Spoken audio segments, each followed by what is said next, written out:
welcome you to this session. There'll be an introduction of yours now.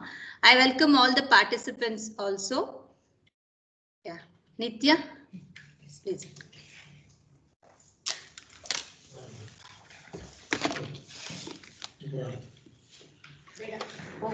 Good afternoon, everyone. I welcome you all to the session 11 of our 5 days workshop, FDP. So our speaker for today's session is Dr. Aarti VB.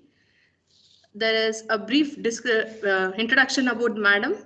Madam is a scholar in Sanskritam and Indology and is well known in the fields of academic research and behavioral and soft skills training. Madam is founder and chairperson of Vibhu Academy, Bengaluru, which is a center for soft skills training and Indological studies. Madam is also serving as consultant faculty at Academy for Creative Teaching, adjunct faculty in Dayanand Sagar University, Bangalore, and as a guest faculty at Jain University, Bangalore. Madam holds a doctoral degree in Sanskritam and master degree in classical music. Dr. Aarti Madam has taught Sanskritam and Indian aesthetics in VVS and NMKRV colleges and Jain universities also. Through her Vibhu Academy, Madam also regularly hosts online courses, training workshops, and residential camps to educate students across the world in Indological knowledge systems like Sanskrit language and literature, Kannada classic, philosophical systems. Madam have handled more than 100 behavioral training workshops for corporates, bankers, educational institutions, and NGOs. Madam has also presented papers at many state and national level conferences. As we all know, Madam, she is also an orator, writer, singer, and instrumentalist, and is skilled in poetry and painting. She is also a popular resource person for Kannada radio and TV channels and a columnist in Kannada newspapers too. We cordially invite you to this session, Madam. With this brief introduction, I'll hand over the session to Madam. Thank you. Over to you, ma'am. Namaste. So I'll speak for the first of all, namaste all of you. I thank Malnad Engineering College for this honor to be interacting with the young faculty across India, pan-India. So thank you so much for this opportunity, and my namaskars to all the participants. You've been listening to many technical topics all through.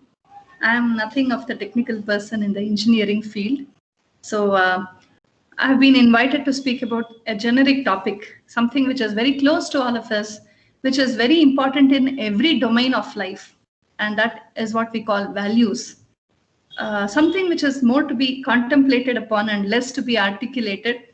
But I am going to be articulating something about that. And I'll be very happy if it's an interactive session where we can share views. The organizers may guide you about, you can just raise your hand or unmute yourself, and you have anything to add, say, ask, you can do that. And maybe the first 45 minutes I will speak, and then I'll open it up for question and answers, or we can just go the same way through. Okay, I'll be sharing my screen now.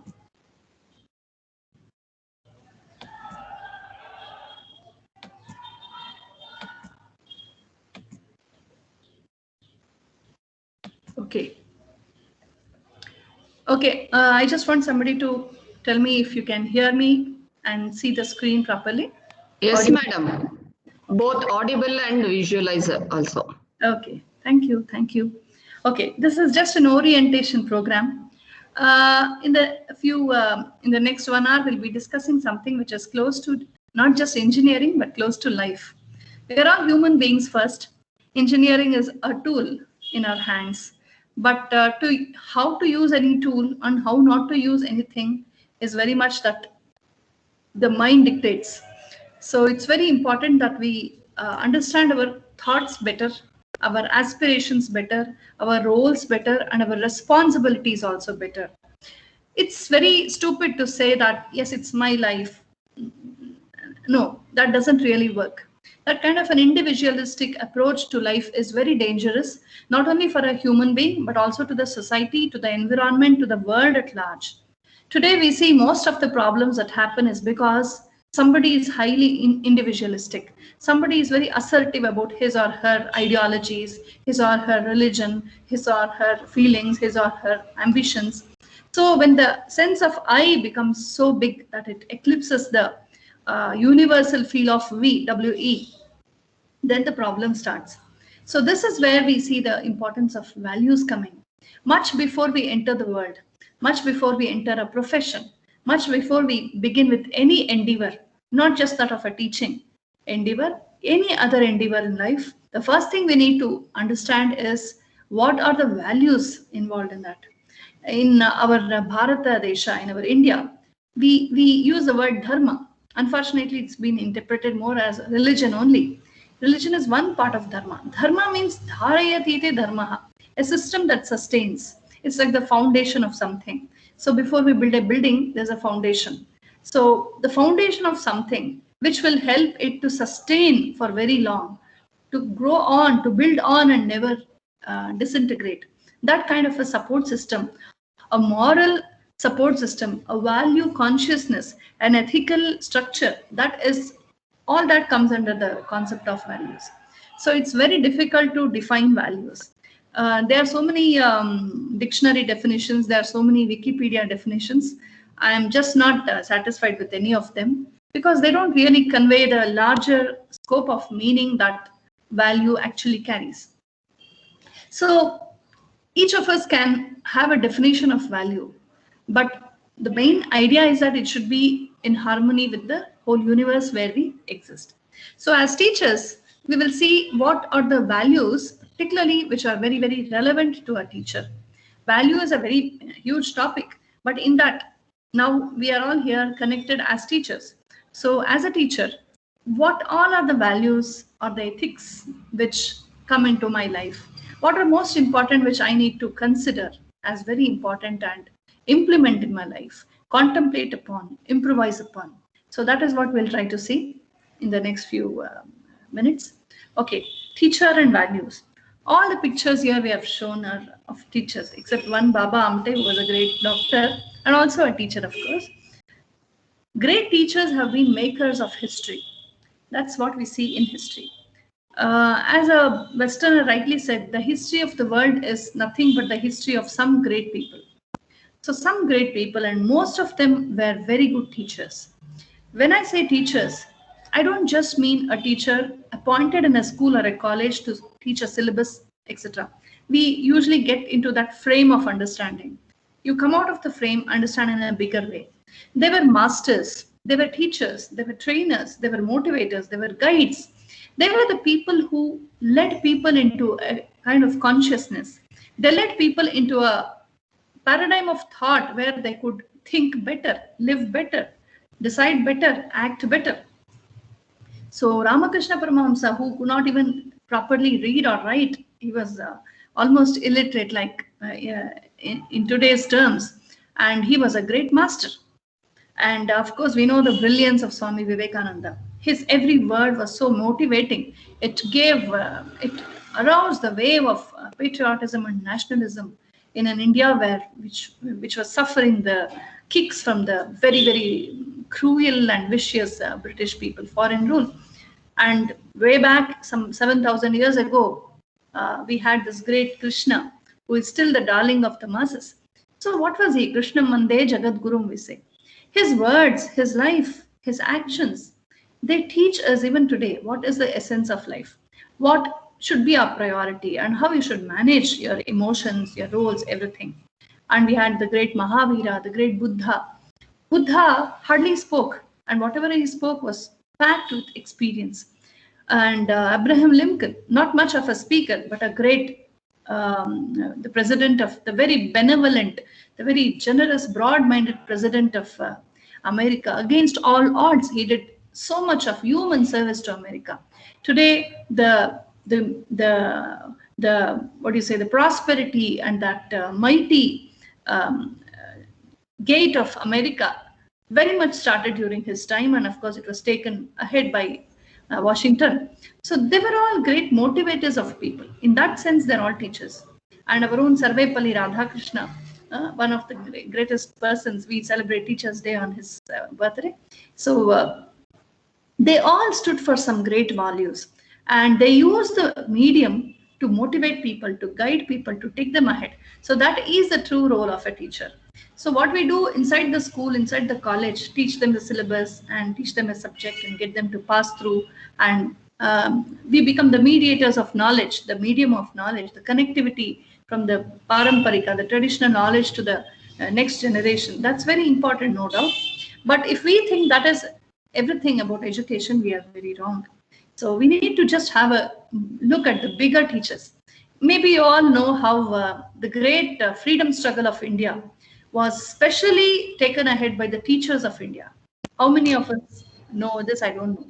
Of course, because our textbooks were written by the Britishers, who never wanted us to wake up and be proud enough. They wanted to dominate us, loot us, and completely enslave our minds and remove our culture and religion. So they always wrote a history which is very defeatist. But the true history is that the Britishers were very afraid of the teachers. They were less afraid of the extremists. They were more afraid of teachers. It seems before every school, they used to appoint British soldiers to see what exactly the teachers are doing. If thousands and thousands or lakhs of Indians could stand on the streets to lay their lives for the country, it was because they were motivated by such powerful words of their teachers. So many teachers were instrumental in pioneering the cause for Indian freedom. So that is the kind of influence a teacher can have on the society, on the minds. So for that reason, a teacher needs to be extra careful, because we are not just handling some machines or some applications. We are handling human beings. We are handling the small, young minds. Particularly, I say the primary school teacher has to be extra careful. It's such a fresh mind. So what we put into the mind, it's not just the engineering or mathematics or language or the sciences that we teach. There's much more we teach, not only by words, but also through actions. So to have one broader understanding of that becomes very, very relevant. So what is the role of values in our life? It is the root of our existence. You see the pictures here on the slides. There's a huge tree, a mighty tree, and below the soil, much bigger and mightier are its roots. The tree may be big enough, of course, but the roots will be much more deeper, much more bigger. This is a secret of growth. This is a secret of sustained growth. Today, there's so much of gaga about sustainable growth. Everybody is thinking of how to have a sustainable growth, because there's a growth with a bang and then markets just fall down. This kind of a very upheavaled graph is going on in the business field. So everybody is wondering how you can have a sustained growth where the graph goes higher and higher and never comes down. And that kind of a growth can only happen when not just the external attributes are taken care of, but the internal ethics are taken care of. Just like the tree has a very huge root ecosystem that sustains its growth, that nourishes its growth, that sustains its stand, which keeps it firm, fixed, and all that. Despite all volcanoes and earthquakes and deforestation, all that, a tree will manage to stand. It's so difficult to completely annihilate a well-grown tree. That's because you may cut off the branches, cut off the stem, etc. But as long as the roots are intact, it grows back. So what is most important in a tree is the roots. That forms the basic ethical ecosystem of a tree. Similarly, we are also like each one like a huge tree. We are a system in ourselves. We are all individual and unique. We never need to think that we need to copy somebody. That's very wrong. The West or anybody else need not be a role model for us. We need to compete with ourselves. We need to understand what we have within. So we also have our roots. What are those roots? Just like the trees have their physical roots, we have our moral roots, and they are the values. The value system That is what we call dharma actually. Unfortunately, the word has been used only in a different context. Please don't look at it with that idea. So what is dharma? The system that holds us.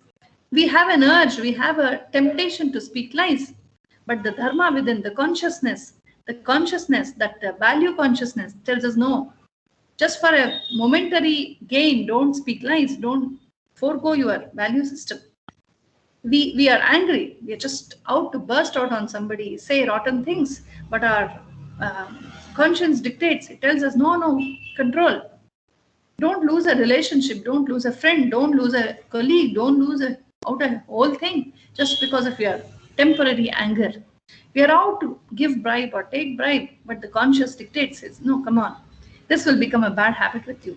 We are out to steal. So we have so many such petty, cheap weaknesses in us which derail our life, which take us astray. But there's a dictation happening from within. The conscience dictates saying no. So what is that? That is the value consciousness. That is called the dharma prajna.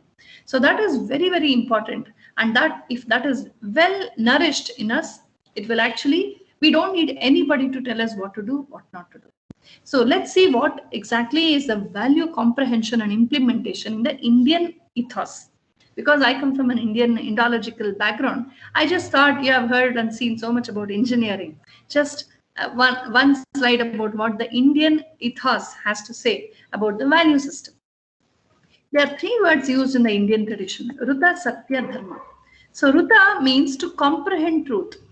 The mental comprehension, the contemplation, the meditation, the understanding, the comprehension, that's very important.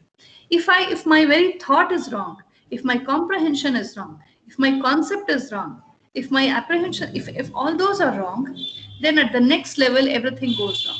So what I understand is most important. What I understand about myself, that is one Ruta Prajna, my self-image. If I think of myself as just the body, just an ordinary person, if I calculate my goods and bads only with the money in my bank and with my status and the material things, then all my other endeavors go in that light. If I have a bigger understanding of life, if to me life is about love, life is about sacrifice, life is about sharing, life is about the nation building, life is about giving, life is about sharing, life is about protecting the environment. So whatever is my comprehension, my Ruta Prajna, accordingly my life goes on. This is what the Indian tradition says. So every morning, wake up, sit silently on your bed and try to discover your Ruta Prajna.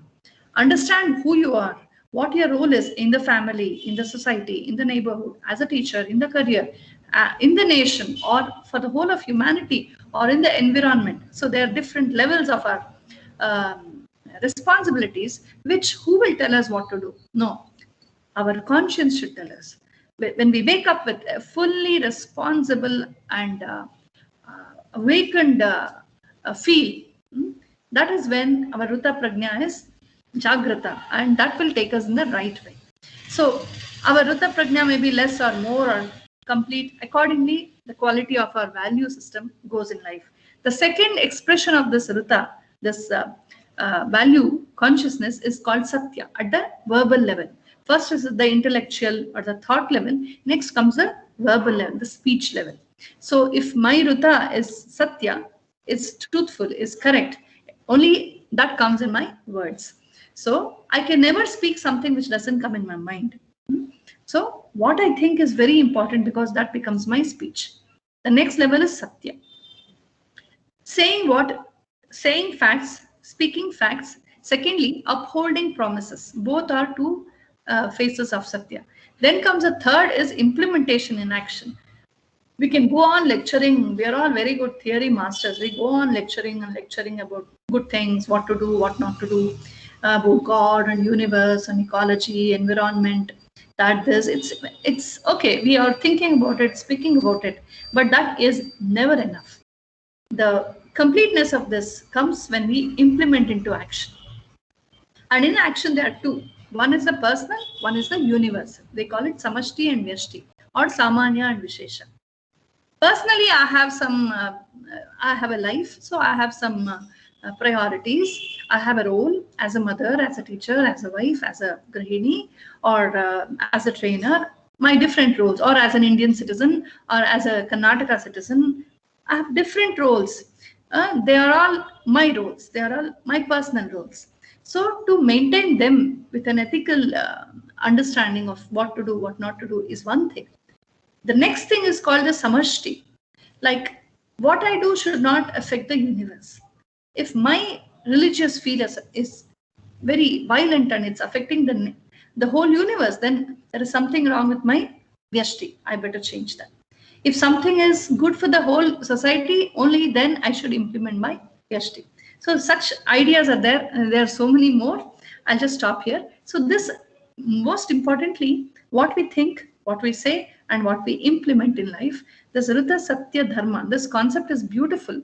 So if we tell our children, do this, don't do this, you put it on the notice board, say be honest, be truthful, that will really not seep into their psyche, because unless and until we trigger that Rita Prajna in them, we enable them to think on their own as to what is right and what is not, what is best for ourselves and the whole of the universe. Like, if I want to eat a banana, I can eat it and throw the peel anywhere. But where I throw the peel is very important, because somebody else may slip on that and fall and break their leg. So I will be responsible for that person's problem. So this kind of a social responsibility, responsible thinking is what values is about. So it happens in the 3 levels. At all the 3 levels, we need to keep on thinking of it. So there is one question that always comes. Every human being tends to ask, well, if I keep on following ethics and values, so many others don't follow. My neighbor doesn't follow, my colleague doesn't follow, he doesn't follow, she doesn't follow. Why only me? What does it give me at all? I will lose out everything. I will not get money. I will not get anything fast. I'll have to wait and wait indefinitely. So such ideas keep propping up, which is actually not so. It's a very wrong thing to be. It's just a illusion to think that by taking shortcuts we can grow in life. As Mark Twain says, shortcuts cut you short, he says. There is no shortcut that can take us to success. If at all, it can get us some money, some gains in the short term. And if we define that as success, then we are foolish.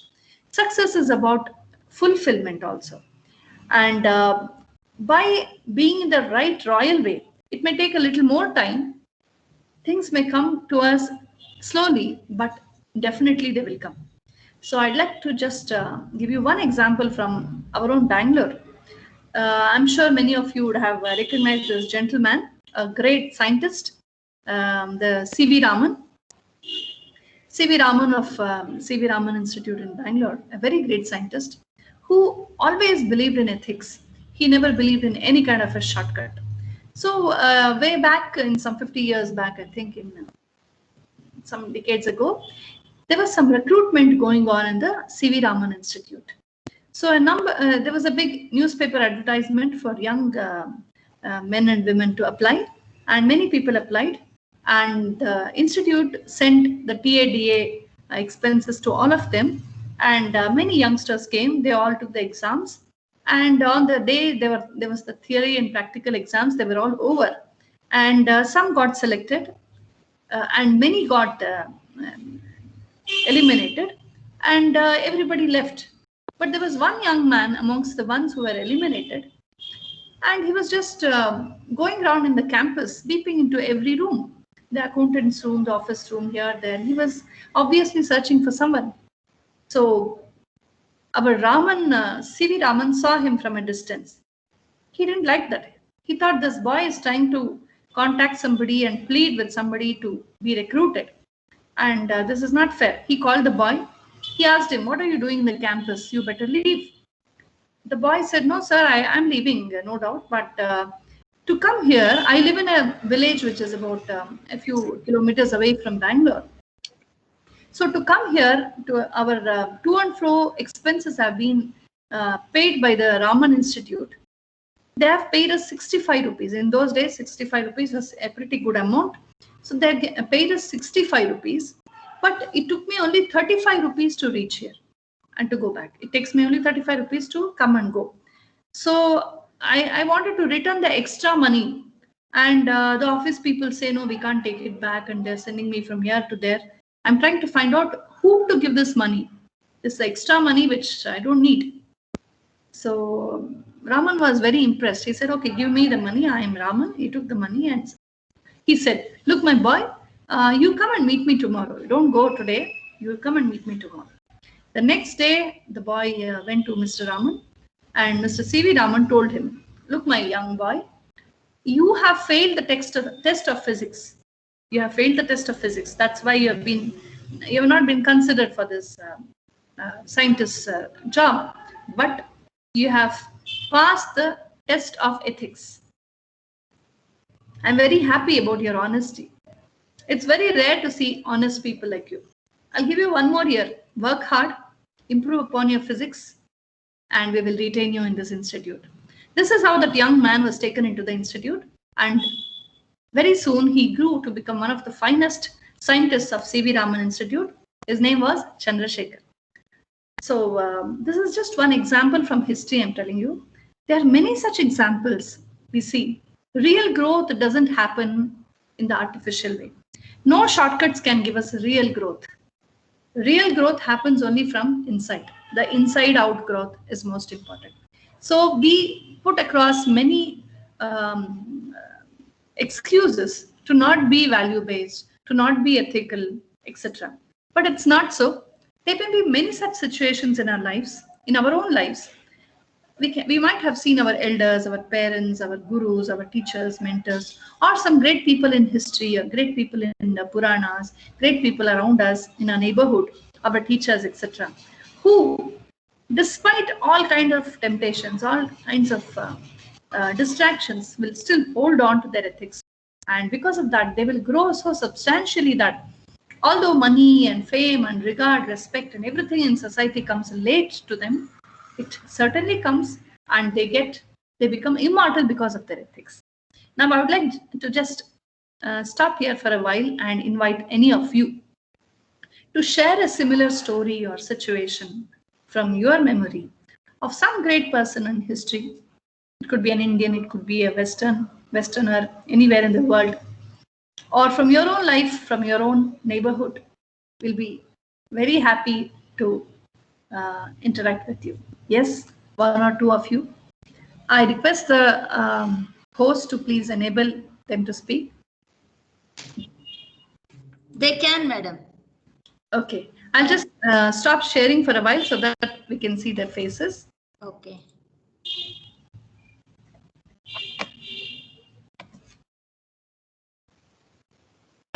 Okay.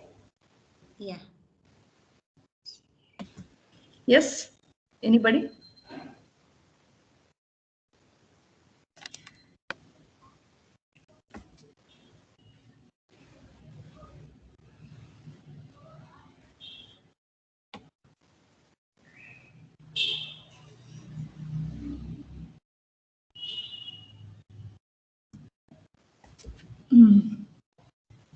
Yes, please. We shall be very happy to hear one of you.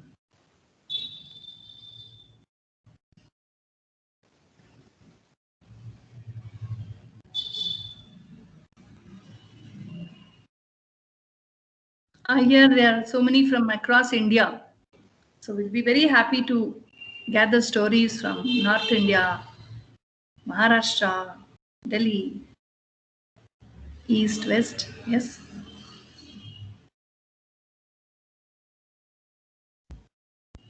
Okay, anything in the chat box, ma'am?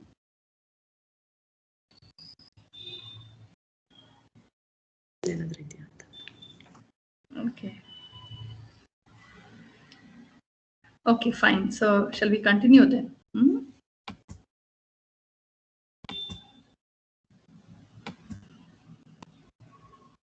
Just a minute.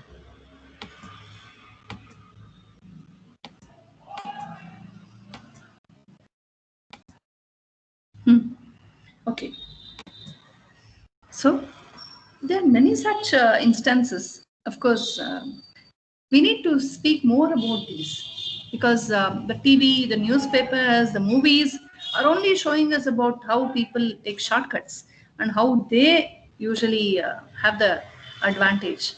So I think it's high time we start showing the real life examples of people who have worked hard and proved their worth not through shortcuts but through the right royal ways. In Telugu, there's a very famous song by Sri Tyagaraja, Chakkani Rajamargamundaga Sandula Duranenduku. When there's the royal highway, why do you want to take the shortcut? Okay. There are mainly 4 things a teacher has to concentrate upon. One is the personal ethics. At the personal level, what we are is very important for students. And secondly, the professional ethics. Thirdly, social responsibility. Fourthly, nation building. Whether or not we wish, whether or not we care, all these 4 things mean a lot to our teaching profession. As teachers, we have no other choice but to really hone upon all these 4 dimensions of our personality. Firstly, the personal ethics. Oh, it's my personal life. I will do what I want. It's my life, we can say. But the personal life of a teacher becomes very important to students. They're curious. They want to know if the teacher speaks lies. They want to know what the teacher eats. You know, students have their own way of finding out all this. They're very curious. So what we are in the personal level also becomes slowly evident to the student circle. So we need to be really careful about that. I'd like to tell you a small story I heard in the Himalayas. Just like that, I traveled a lot there, trekked there a lot there. In some ashrama, a satsang was going on. And a teacher was talking that day, and she told a very beautiful story. She said how a teacher should always be very, very aware at all times, not only inside the classroom, but everywhere, all the times. So she told us a story from the Himalayas, a legend, of course. It seems Rama's teacher, Vasishta, sage Vasishta, he took a long leave once and he went to the Himalayas. He was on a spiritual tour. He was into himself. He was doing meditation, tapasya, etc. So long beard had grown. He had long nails, and he was just wearing a very simple skin hide and doing tapasya. And for a long time, he was away, more than a year. So Rama sent Lakshmana, it seems, saying, go bring Vasishta. He's our royal teacher. He's our mentor. He's our Rajaguru. So he should be biased for all the political decisions. Go bring him. So Lakshmana goes. He goes to the Himalayas. He searches and he finds Vasishta, and he tells him, please come back. It's high time. So Vasishta agreed, and both were walking back to Ayodhya. So when they just reached the borders of Ayodhya, the outskirts of Ayodhya, Vasishta tells Lakshmana, look, I can't enter the city like this. My dress is very shabby and I'm not shaved for long. So go bring a barber, go bring good dresses, and go bring the protocol, the guards and the chariot, all those Raja Lanchanas and the royal symbols, and only then I'll come inside. Lakshmana was kind of surprised. He thought, oh, I thought he's such a very pious person, very, very unmindful of the way he dresses and all that. And he asked, but why do you really need all that? Then Vasishta told him, look, my boy, when I was away in the forest, that was my personal life. I was doing tapasya for my own personal gain. So what I dress, what I eat, how I live, that's very personal. It doesn't really matter. That was based upon my personal priorities. But now I'm entering the kingdom of Ayodhya. Today here, I'm the guru, I'm the teacher, the master of Rama, the king. I'm the master of the king, I'm the master of many ministers and all of you. So if I do not keep myself clean, if I do not shave, if I do not wear good clothes, if I do not follow the protocol, if I do not follow the uniform and the Raja Lanchanas, the protocol, the royal symbols and all that, nobody will care to. Tomorrow in your court, none of the officials will come in their official protocol. Nobody will follow that. So unless I practice that, how can I make others practice? So this was a very interesting story I came upon there. Of course, it's not there in the Valmiki Ramayana. It's just a legend, but it's got a great message here. So unless and until we, in our personal life also, when we are visible to somebody as a teacher, we need to be very careful. I'm reminded of another instance when a lady brings her little child to Ramakrishna Paramahamsa and says, my child has some disease, Mahashaya. So he is on some medication, Ayurvedic medication. So according to the doctor, he should not have sweets for another 1 or 2 months. But my child is very, very fussy. He's insisting upon sweets. So Ramakrishna Paramahamsa says, okay, come back to me after 3 days. So the lady comes back after 3 days, and Ramakrishna Paramahamsa takes the child into his lap and says, look, my little boy, you must not eat sweets. It's good for you. Okay, the doctor says so. Just 1.5 months, it will be over in no time. Okay, and he convinced the child. Then the mother asked Ramakrishna Paramahamsa, okay, you could have told this to the child that day itself. Why did you ask me to come back after 3 days? Then Ramakrishna Paramahamsa tells her, look, Amma, I myself am very, very fond of sweets. I have a sweet tooth. Not a single lunch I have without sweets. So Bengalis, of course, are known for sweets. So he says, every day I eat so many rasgullas and all that. So I thought, if I have to tell the child not to eat sweets, I have to do it first. So 3 days after you went last time, I completely restricted myself to a sweetless diet. I just did not eat even a speck of sugar, no sweets at all. So I could do that, manage to do that in 3 days. Now I think I have the qualification to tell your son. Look at the sense of responsibility that great people have. This is very, very important for every teacher. So our personal life, personal priorities, of course, they are nice. We do go with them. But when we are visible to the public, particularly to our students, we really need to be extra careful and really set up a role model for them. Secondly, professional ethics. There's so much in our profession that we need to really think of. It's not just about knowing our subject well, our engineering well, and to be thorough with the textbook and to teach them whatever is there and get them to pass the exams. It doesn't stop there. How we dress, how we behave, how we talk to our colleagues, how we treat our elders, how we treat the visitors, how we treat students, how we carry ourselves when we are in a problem, and how we treat the juniors, the attendants, the ayahs, the housekeepers. All this becomes very important. Somebody is watching. There are hundreds of eyes of youngsters that are watching us. So professional ethics becomes very important. From my own experience, I'll tell you, I was working in a very good college here in Bangalore. I was teaching the POC students. So that was a new building under construction. So there was some of the rooms were yet to be ready. One of them was a toilet room. So we were in the 3rd floor, and our students had to every time go down to the ground floor for using the restrooms. Okay, so my class used to usually be in the 3rd or 4th hour. And so I thought, okay, the students from the morning, they are sitting through. So they need some rest. They need a break. So I would tell them, the staff room was just beside. I would tell them, look, I'll be back.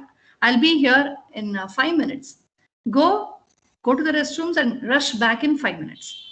And when I would enter the classroom after 5 minutes, not a single child, not a single student would be in the classroom. So I told them very strictly, look, they would come back. After I entered, they would come back in a hurry, and it would take some 10 to 15 minutes for everybody to settle down in the class. So we would lose out a lot of time. So then I told them, I'll give you just 2 minutes. I would enter the class after 2 minutes, and they would come back in 7 minutes. So then I realized, oh, this is so. So then I told them, okay, I will enter the class exactly on time. I'll be seated here. I'll give you 5 minutes. Go and come back in 5 minutes. So then it really worked, because I was already in the classroom. Students would go and come on time. So this actually taught me a great lesson, because saying is something, doing is something. If the teacher comes 5 minutes late, they will come 10 minutes late. So this is very important. And once they used to litter so much in the corridor, the cleaner used to have a tough time. And the cleaner would always say, oh, come on, how many times should I keep brooming the place? And we were telling the students not to litter, and it was going on. It's just going above their heads. And one day, with my colleagues, we all teachers, we decided we will start cleaning the litter in front of the students. So when the students had just arrived, we started cleaning the litter in the corridor, and all the students, oh, ma'am, why are you doing all this? They came and they joined hands and they started cleaning the litter. So once we did that, they also did that. I got this inspiration from my own teacher. I was studying in army school in Bangalore. We had a huge campus with a lot of trees, and we had this SUPW period. You all know that, socially useful public works. Some mischievous boys had nicknamed that as some useful period wasted. So during the SUPW period, one of the activities was to clean the campus. So we were given some small baskets and plastic gloves. We were asked to pick up all the dry leaves and the plastic waste and separate them and put the dry leaves into a pit and all the plastic and paper waste into a bin. So that was one activity. And the teacher would tell us and go, and we would just play and make noise. We were just enjoying the whole class doing nothing. This was happening every time, and we were a big nuisance to the neighboring classrooms. So every time the principal would come and the teacher would come, shout on us and go back. We were kids after all. So we're not really serious about that. One day, as usual, we came with our playthings. We wanted to play in the SUPW period, just unmindful of what we had to do. We saw one of our teachers, Kesari sir, his name was. He was cleaning the campus. So we rushed to him, sir, why are you doing this? It's our duty. He said, come, it's such fun to do all this. He was explaining, look at this. This is the leaf of a mango tree. See how the water network is there in a dry leaf.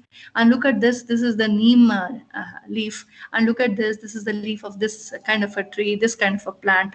So he was explaining it so beautifully. And he was doing it with us. He didn't shout on us. He didn't lecture to us. He didn't tell us what to do, what not to do. But he was just doing it.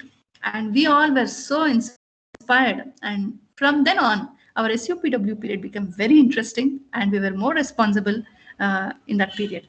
So I got the inspiration from that class. Why am I telling this? Because what we do as teachers in the campus is very, very important. And our sense of punctuality, our sense of regularity, our sense of dress, our sense of behavior, our sense of our understanding and the way we carry our human relationships, our walk, our talk, our ideas, everything will really matter, because a teacher's job is much more responsible than any other's job. That is why in our Upanishads, they say Matru Devo Bhava, Pitru Devo Bhava, and then Acharya Devo Bhava. May mother be the first God in your life, the second God is your father, and then comes a teacher. The teacher is even called Guru Brahma, Guru Vishnu. We say the teacher is God to us because he gives us a vision for life. So we are in such responsible positions. That's very important. Thirdly, social responsibility. It's not enough to just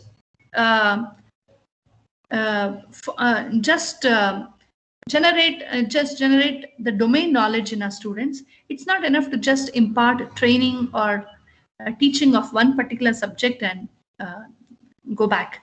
Our teaching responsibility actually does not end there. If we think so, we are very wrong. We have a bigger responsibility to tell our students about what the society is and what our role in the society is, to tell them about how clean they need to be, how hygienic, how aware of hygiene they need to be, to how dutiful they should be towards the society, towards the environment, telling them about plastics and how they are a big hazard today, telling them about water conservation, telling them about how to not waste food, how to not waste power, how to treat elders, creating an awareness about drugs, about alcohol, about smoking, about health hazards. telling them to be careful, to be ethical, and telling them what their responsibility is towards a family, towards a society, towards their culture, towards their nation, towards the environment, towards animals and birds, towards fellow beings, towards neighbors, towards the government. All this, there's so much we can teach. And believe me, as a teacher myself, I've always seen how students are more interested, more alert when we speak about all these things. I don't mean to say you have to say this all through. Take all your time to say this. But if you can spend 2 or 3 minutes every day in your class, in the beginning or at the end or in between, to give them one pill of life, something as beautiful Subhashita, a few beautiful muhavre, a beautiful word, a beautiful story, some ethical message, that will really make a big difference in their lives. I've seen in many places where, we tell the teachers and the principals to stop using plastics. They really have made a wonderful non-plastic zone in their schools and colleges. You tell them not to use the plastic water bottles, never to use the plastic lunch boxes, never to reduce the use of plastics as much as possible. Reduce melamine, reduce plastic, use terracotta, use wood, use metal. If a teacher does that and says, look, I never use plastic. I carry my cloth bag. I don't litter. I don't throw plastics because they are bad for the environment. The more we tell this, may not be all your 100 students will listen to you, but there'll be 2 or 3 students who listen to you, who will really see sense in what you say. And that is not bad. That's a very good achievement on our side. So this kind of a social responsibility, telling your students to franchise their vote, to vote for the right person, not for the caste or religion or some personal, some very narrow idea, but to vote for a bigger cause, to think of the environment, to have love for animals and birds in our tradition. Even today, many of us follow. Soon after we have cooked a few food grains, we keep them outside for crows and birds to eat. And in our typical traditional Indian homes, before the westernization really hampered everything, we used to have a small stone tank kind of thing, a huge stone tank in front of every house. And the the members of the family would fill it with water. And that was for the stray animals, the cows, the dogs, the cats, etc., to drink water, and the birds to drink. That kind of a feel, a connect to everybody in nature. It's not that just we only should live. We see this in the tribals, we see that in the villages, we see that in the traditional people.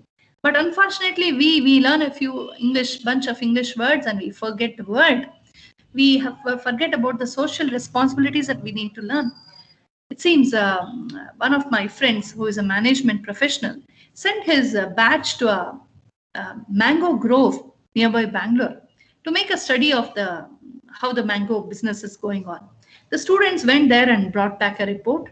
And one of the reports were read out to the woman who was handling the business. She was a village woman, an elderly village woman, who was handling the mango business, a very prosperous mango business from many decades.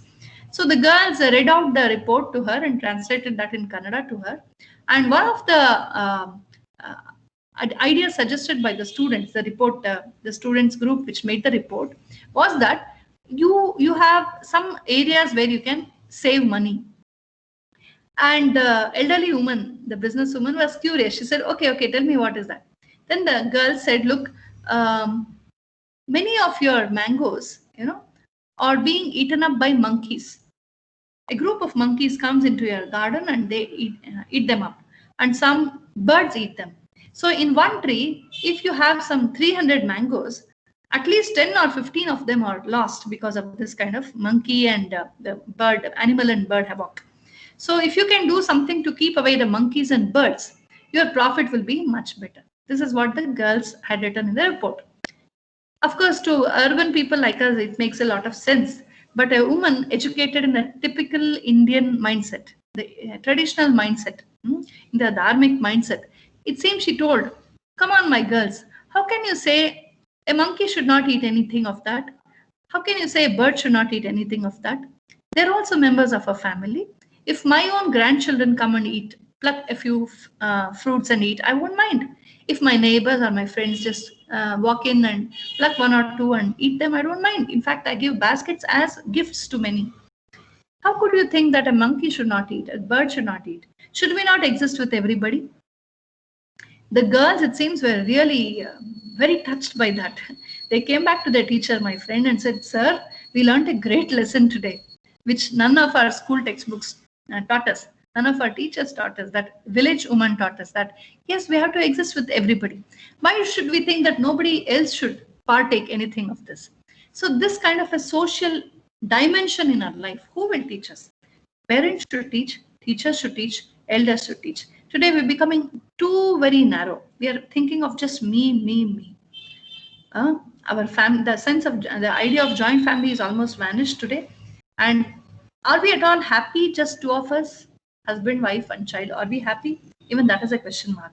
Why? Because our sense of sharing and caring and that expansive thinking in a collective way is slowly shrinking.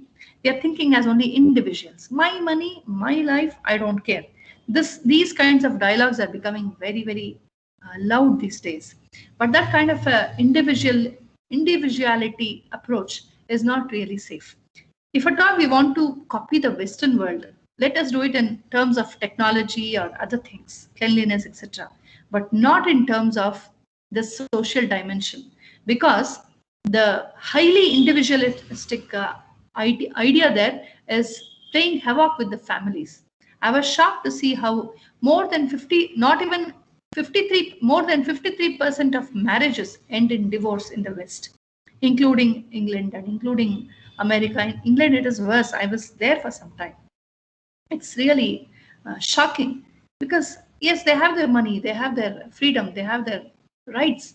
But what about life? Life is not about just asserting your rights and freedom. It is about sharing. It is about caring. We have an emotional dimension to our personality. And if that emotional dimension remains empty, void, then we lose out the beauty of life. Life is about both truth and beauty. Satyam, Shivam. Satyam and Sundaram. Both Satya and Sundara.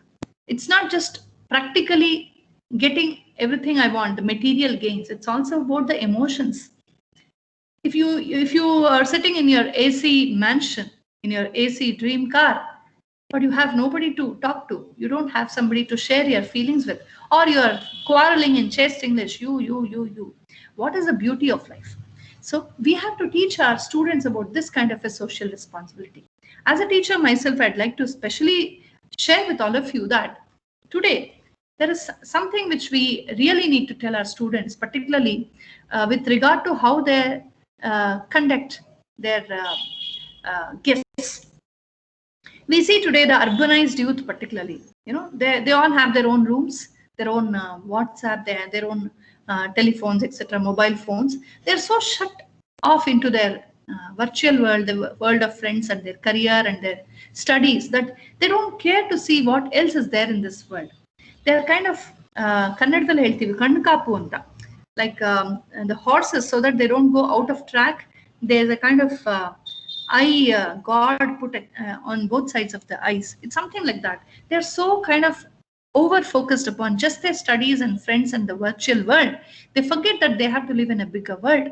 So if there is a guest in the house, what will a typical teenager, an English speaking urbanized teenager, a convent going teenager, typically what will they do? They will just peep in. They will not even say namaste, please come in, please sit down, do you want some water? Nothing. They will just say, Amma, your friend has come, and they will lock themselves up into their rooms. And the parents are proud that, yes, my son, my daughter has scored 90, 94, 98, 99.5. That's fine. But tomorrow, the same girl or boy, the same youth who could score 99.5 gets married. What are the values that really enable the person to become successful in marriage?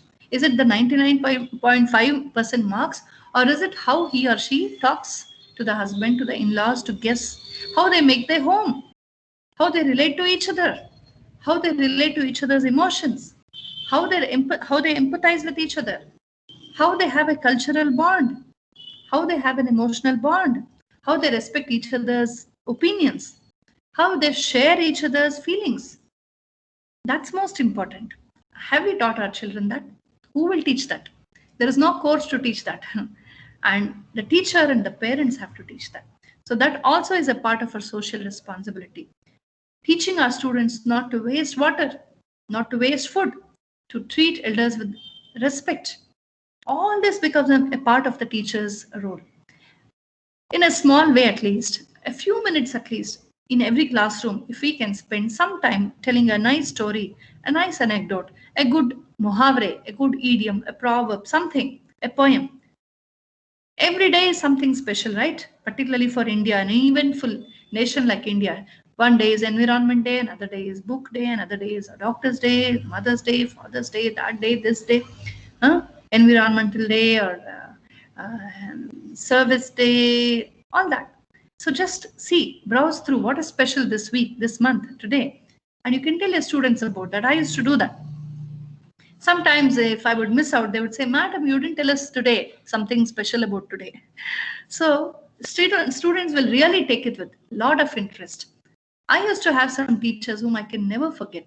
If you just look back into your own student days, you will remember most the teachers who didn't teach only the textbooks, but who taught you many more things about life, who gave you love, who gave you encouragement, who motivated you, who told you tales about our Indian history, who told you tales about the Puranas, who told you tales from their own lives, who told you tales about great people, who motivated you, who gave you inspiration, So it's our turn to do that now. So social responsibility is about creating a sense of a bigger identity in our students. It's not just read well, score your marks, and go get a job and fly off to the best. It's not that.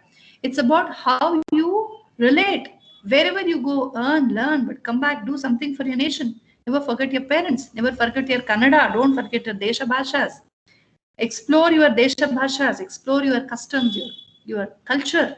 There is so much of culture that we don't learn in the colleges today. So much of our traditions, customs, age-old, thousands of year-old traditions in India. It's a country which can boast about such wonderful traditions, customs, our food styles, our lifestyles, our bindi, our sari, our hairstyles, our jewelry, our costumes, our customs, our festivals, so many. They're all so beautiful. The world is really awestruck about all this. The world is fascinated. But how much are we representing our country in terms of culture? All these we need to instill in our students. So that is the third important responsibility a teacher has. I don't mean to say we have to spend hours together talking about all this to the students. Today I'm talking because the whole session is about ethics and creating an awareness in them. But what we can do in a small way, a small story, a small saying, somewhere here and there, if we can pack we can put these fillers into our teaching, students will really be very, very grateful. I remember a student of PUC, a PUC student, who used to write down in his answer books, not just the answer, but he would also write as another note about one story or something which I would have narrated in the classroom. So I would ask him one day, why do you write all this in the exam paper? He said, ma'am, I just love those stories, so I just write them. I know I don't get marks for that. I was really very, very happy about that student, because it was not just for marks, but out of passion he used to write them. So they take it to heart. And fourthly, a very, very important role the teacher has to play is about nation building. We are creating not just engineers or scientists or professionals to take up a job and go. We are actually building the next future nation. If we can think like Vishveshwaraya, who had a big vision for the nation. He was also an engineer, and his engineering did not stop with just engineering degree and his job and his tasks in his profession. It was about nation building. He thought like an engineer wherever he went.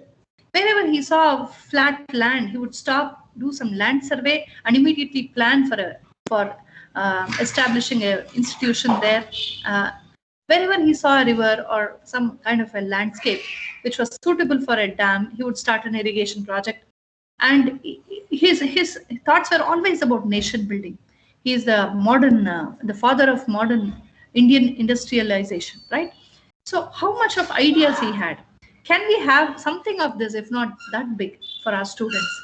Can we tell them about their role in the nation? Can we tell them, don't think of just getting a job? I would like to quote from none other than our Narayan Murthy, Infosys Narayan Murthy. I was once watching his interview on TV, and the anchor was asking him, sir, do you have some nice message for the youth of India? Very interestingly, Narayan Murthy, sir, said, look, don't dream of joining Infosys. Dream of building an Infosys, he told. Very interesting. He told it twice. Don't dream of just joining Infosys. Dream of building an Infosys.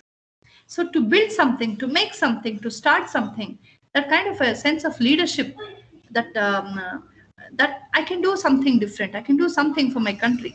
That kind of a feel we need to give our students. If we can build engineers who will not just fly off and work for some other country, let them go there, let them work there, let them gain money, experience, learn, but come back. But let them come back and sustain a vision for the nation, to build the nation, to serve the nation, and to form a kind of very swabhimani, a very self-esteem, to form a future generation which is vibrant with self-esteem and vibrant with patriotism, vibrant with social responsibility, vibrant with ethics, ethical consciousness, and everybody who has a meaning in life. That is when we as teachers will really be we have done our job completely, not completely or something, at least near to perfection. Otherwise, just teaching the textbooks. Today the web has so much of information, there's so many videos, so much they can get from outside. If we can do only that, we are not so important for them. But we become more important for our students by giving them a sense of social responsibility, by giving them a vision for the nation, by upholding our own professional ethics so well with such dignity that by seeing us they learn a lot. So many of the students, they learn more by seeing us and less from what we actually say, and that is a reality of life. And we are not just teachers, we are not just tutors, we are mentors, role models, and guides. As Hamachik, a thinker, says, consciously we teach what we know, but unconsciously we teach who we are. So we are a role model, as the Bhagavad Gita says, Yadyad acharati shreshthas tattad devetaro janaha sayat pramanam kurute lokas tadanu vartate. Krishna says, oh Arjuna, because you are the prince, you are the leader, you better be very careful, because people will follow you. People will always follow. Like I think Mark Twain says, history is a gallery of pictures with very few originals and many duplicates. Most of the people only follow a trend.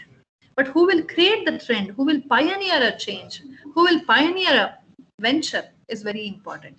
So a teacher, we, knowingly or unknowingly, are pioneering the thoughts of our students, or leading the thoughts of our students, influencing the thoughts of our students. So we really need to be very, very careful. I'd just like to show a small video at the end. As to, there is quite a popular video.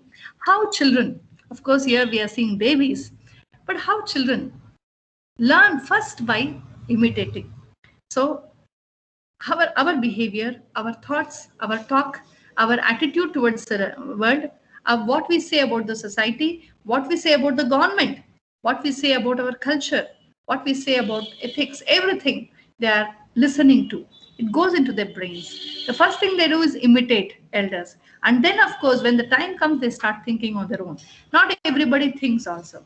So we as teachers are not just tutors, but much more. We are mentors, we are role models. So this will create a value consciousness in our lives. As teachers, the value that becomes most important is that we are not just tutors, but we are mentors, guides, and role models. Okay, I'll just share this video with you.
Okay. So,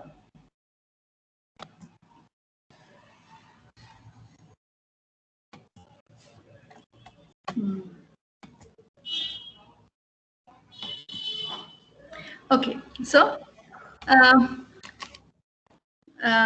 with these words, I welcome you to ask questions or you have something to share. Yes, we are all following somebody. So, particularly our youngsters are following us. Let's be aware of that. Let's be alert. Let's be careful to never set a wrong role model for our students. Our behavior, our talk, our walk, our attitude, and everything, our whole bearing will really have a mark, will go a long way to create create a very, very strong influence on the minds of our youngsters. Maybe, of course, your students are grown up, they are all into college, but they're not as grown up that they don't get influenced. If we do not have the right influence on them, there's so much outside in the world that bears a wrong influence on them. So we need to be louder to give the better message to them before the wrong message goes into their minds. So today, youngsters, I never blame youngsters. Youngsters are really vibrant. They're full of energy. That's the best phase in our lives, right? So they're bubbling with enthusiasm. They're bubbling with a lot of utsaha, power, energy, health. They have time. They have less responsibilities. So that's a time when they're in a formative age. That's the best. They're just blooming like flowers. So that is when we can give them the best ideas ever. That is the time. They may seemingly be not listening to you. Maybe the backbenchers are distracted, looking here and there. We have so many complaints on our youngsters. We have so many complaints about our youth. But still, can we have a better influence on them, bigger influence on them than the outside world, so that we drive into their minds the bigger picture of life, a bigger picture of social responsibility, a bigger picture of nation building, and also a beautiful understanding of whatever subject they are learning. See, many of us, if you have taken a particular subject for your master's and specialization and PhD, you may look back, some teacher will have influenced you. Because of one particular teacher, we love a subject or we dislike a subject. That also happens. So that amount of influence a teacher can have, that is why there's an age-old prayer, which we all say, Vedic prayer, Sahana Bhavatu, Sahanu Punaktu, Sahaviryam Karavavahai, Tejasvinavadhitamastu Mavit Vishavahai. Om Shanti Shanti Shanti. The prayer is very beautiful. The prayer is between a guru and shishya, the teacher and the student. They say, let us both practice, let us both study, let us both follow discipline, let us both enjoy the fruits together. Ma vidvishavahai. Let us never hate each other. Let us never dislike each other. Because if there's an element of dislike between the teacher and the student, there's a disconnect happening. So the beautiful connection between a teacher and student comes with the value consciousness of the teacher that can be silently transferred into the student's mind, or we can enable the student to develop his or her own value consciousness. I think this is most important today. As teachers, let's do that. Let's build a wonderful India, a glorious India, an India for the visa of which the Westerners will stand in a queue someday. Today it's the other way. Let's create an India which will be the Vishwaguru, which will be a wonderful center, the attraction for the whole world, for education, for knowledge, for culture, for spirituality, for art, for literature, everything. Once upon a time, India was like that before the terrible invasions happened. Let's reconstruct the pride of India. Let's reconstruct the economy of India. Let's reconstruct the ecosystem of India. Well, not on the model based of the Western model, because they are doing a lot of trials and errors themselves. We have our own thoughts. We have our own intellect. Let's do our own homework and build a beautiful India. With these words, I end. I welcome you to, I think we have some time. Anybody want to ask any questions? You can ask. Good afternoon, madam. Good afternoon. Do you believe that is there any paradigm shift in the professional ethical factors for last 20 years, or I mean compared to before 20 years and now? Because I mean especially in the field of teaching, because we see, as you said, a very vibrant set of students are coming today with lot of information in hand already with them. So what is that shift that any of our teachers should make or should go through in that? Yes, madam. As you said, today technology is so ahead. No? Technology is so well developed. A lot of teaching tools have come up, and a lot of self learning can be done very easily. There's a lot of scope for self learning. That's where the students don't feel the necessity of teachers much. But a technology or a gadget or a computer is, after all, a machine. Ultimately, the human touch only the teacher can give. If the teacher cannot uh, bank upon this particular potential, then we are really we have lost something. Because if we are respected, it's only because of our personality and our knowledge and wisdom and the human touch that a teacher can give. In the last 20 years, as you said, there is a paradigm shift, and the shift is much in technology. And if people think that shift is also in a teacher's capacity, they're wrong. The teacher's capacity is always a teacher's capacity, but that will be possible only when the teacher is aware of that. We also have to update, upgrade, and be as fast as the changing times. We have to be really we have to update and give information as as much better as possible. We have to look beyond the textbook, because just into the textbook, then we are not really the effective teachers. But ultimately, what really makes us successful is the human touch, the motivation we give, the sense of understanding of life that we give, that a gadget cannot give, a computer cannot give, that a teacher can give, a human being can give, an elder can give, a senior can give, a mentor can give. So the role of a mentor is somewhere being undermined, not only by the students, by the teachers themselves. I've seen teachers talk to each other in the classroom saying, hey, come on, chodo yaar, what? They don't care, sab kuch milega net mein, so hamara kuch use nahi hai. If a teacher believes that he's of no use because everything is available in the technology, then I think he or she is not fit to be a teacher anymore. With all the information available, if we can really give that human touch, be with them, talk to them, give them a vision, motivate them, and we are giving the same information with a human touch. We are talking to them, they are seeing us. So we're interacting, a story here, a case study there, interaction, group studies, all this human touch, all these activities, using the technical tools. Technology is only a tool, and a tool is a tool that should not eclipse our human potentials. So somewhere I see in the urban, in the rush for, I think there's what I see, my limited understanding is there's a kind of haste in everybody. There's a haste to achieve something, but life doesn't work like that. You cannot ask a seed to sprout very fast and become a tree very soon. That is what people are trying to do this. A business should grow very fast. A child should learn everything very fast, understand very fast. People who put their kid in kindergarten are thinking of making a Newton or Einstein of the child, Aryabhatta of a child in just 2-3 years. They're in a hurry. It doesn't work that way. So we need a lot of patience. People need to wait. So whether we hurry or not, things will happen only in a normal pace in life. So nothing happens with a bang. So if we understand this paradigm shift will not really be a big problem for us. We can very easily cope to that. Otherwise, what happens is we think everybody is changing, everything has changed, I am lagging, and everybody is miserable. The youth are miserable, the teachers are miserable, the parents are miserable, the families are miserable. This kind of a misery creeps in because we are in a hurry for something. I think that is what has happened in the last 20 years. The haste has kept in. If this haste can be regulated, controlled, we need to work hard and go fast. I don't say no, but fastness, going in a consistent speed, and haste are two different things. That hastiness makes us restless, and because of this haste to complete our syllabus, to complete something, to achieve something, to prove something, to be on the stage immediately, to prove your worth, we are trying to impress somebody in a haste. This attitude is wrong.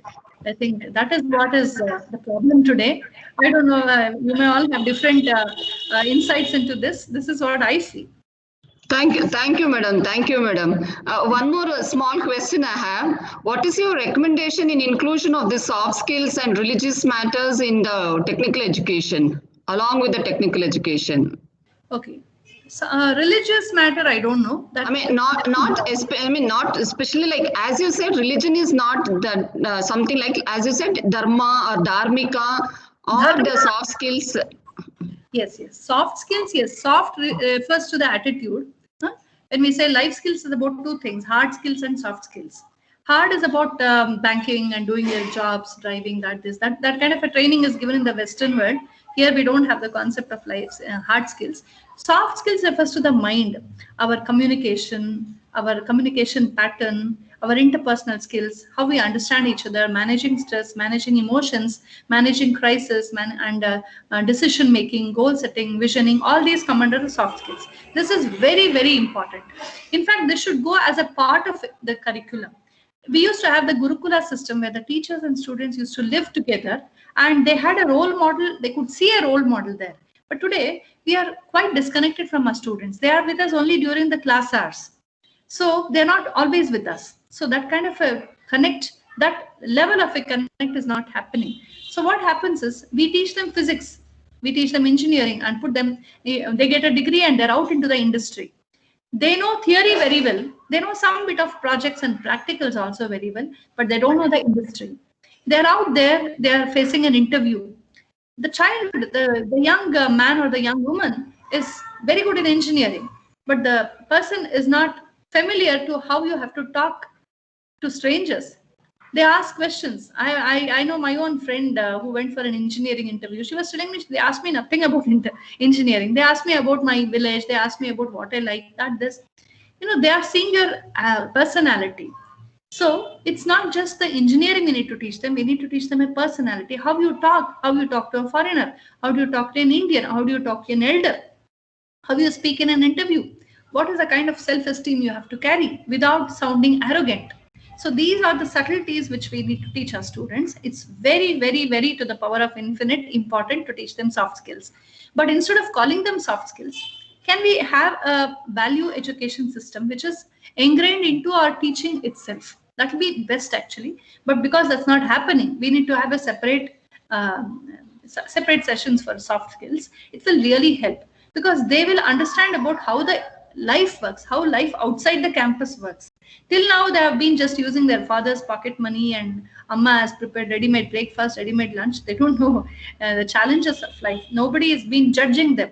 Nobody is policing them. But once into life, once into the profession, they have appraisals, they have people watching them, they've been graded. So this is where they have to really understand that life is not as joyful, as fun as the college days. So equipping them to understand that to live in a certain style works better than just knowing what you have learned. So it's not just your engineering degree, but it's about life. It's about your behavior.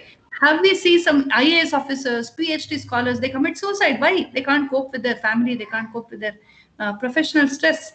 So they know they have, if they could do an IAS exam and a PhD so easily, why not this? Because they've not been trained into the right kind of attitude. So soft skills is very important. Coming to religion, dharma is above all religion. When I say dharma, I don't mean just one thing. In the Indian ethos, Bauddha dharma, Jaina dharma, Sikha dharma, Hindu dharma. Inside that you have Matru dharma, Pitru dharma, Shikshaka dharma, Vritti dharma, professional ethics, all that we have. Desha dharma, Rashtra dharma. So dharma is a sense of righteousness, which is very, very important. And none other than India can teach that better. I think it's high time we introduce the sense of dharma, the sense of dutifulness. Krishna says one is the karma, one is the duty, another is seva. There are two aspects in dharma. One is karma, one is our duty. What I have to do, I must do. I should not fail upon my duty. The second is beyond my duty, I do something extra. Like in your teaching hours, in your college hours, you teach, you have to handle the class, that's your duty. But after that, a student comes to you for help, you spend extra 15 minutes and teach the student something, that is a seva. You are not paid for that, but you do that. So life is about two things. One is kartavya and other is seva. If we cannot teach our students this, if we cannot do this in our own lives, we are not creating a beautiful nation. We are going to create a nation of very, very selfish people who just learn, gain their degrees, gain their jobs, put their parents into the old age home and fly off to some other country. Are they happy there is again a question mark. So that should not happen. So soft skills training and value consciousness, dharma consciousness is very important. Even in technical education, madam, it's not about technical or arts or science or whatever. If we are all ultimately human beings. So in every institution, an element of this value education must be implemented. That's the only way we can create a better, that is the only way we can create a better India. So constructing a better India is finally the motive of engineers and doctors and scientists and everybody. So it's for everybody, I think. Thank you. Thank you very much, madam. Thank you very much. Okay. So, ma'am, shall we end here or any more questions coming up? Yes, madam.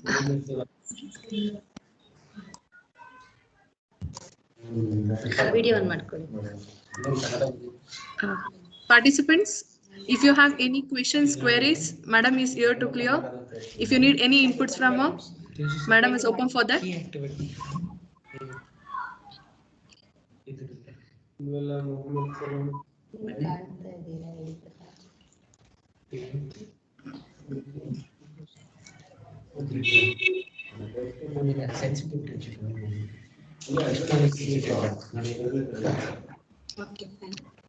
Okay, fine.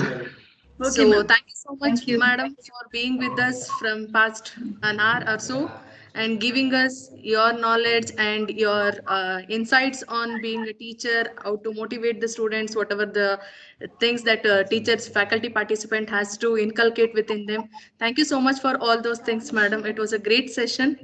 Thank It was you. great to have I you. enjoyed interacting with all of you and thank you for this opportunity. Thank you very much, madam. Thank you. Thank you, madam. Thank you, ma'am. Thank you. Okay, thank you all. We'll meet again tomorrow at 9:30 a.m. Today the attendance will be marked. You can just have a look at the attendance. Thank you. Thank you all.